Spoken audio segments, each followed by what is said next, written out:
अगर किसी मनुष्य को जीवन में सफलता हासिल करनी है तो उन्हें गौतम बुद्ध की जीवन कथा तथा कहानियां जरूर पढ़नी चाहिए।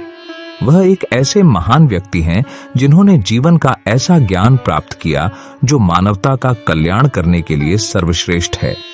एक दिन अपनी परेशानियों का बोझ और अधिक सहन करने में असमर्थ अर्जुन सांत्वना की तलाश में यात्रा पर निकल पड़ा।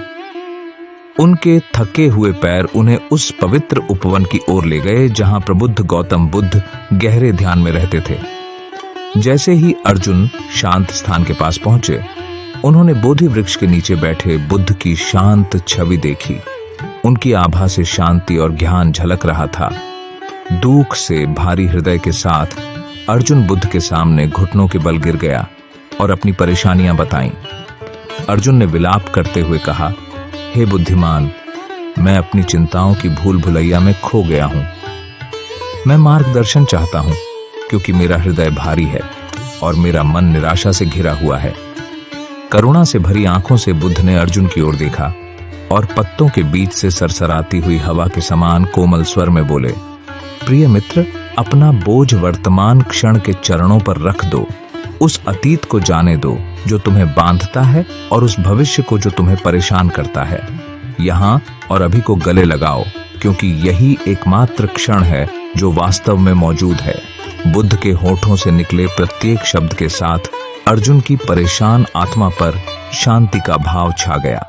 उनका हृदय जो कभी तूफान से घिरे समुद्र की तरह महसूस होता था, अब बुद्ध की शिक्षाओं की शांति में आश्रय पा रहा है।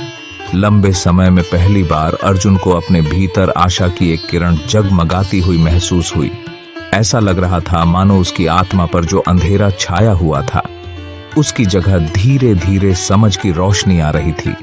जैसे ही सूर्य क्षितिज से नीचे डूब गया और तारे रात के आकाश को सुशोभित कर रहे थे, बुद्ध ने अर्जुन को अपना कालातीत ज्ञान प्रदान करना जारी रखा। हर गुजरते पल के साथ अर्जुन की आत्मा पर जो बोझ था वह हल्का होता गया। आखिरकार उसने स्वतंत्र महसूस किया। एक नई स्पष्टता के साथ अर्जुन अपने पैरों पर खड़ा हो गया। उसका हृदय कृतज्ञता से भर गया।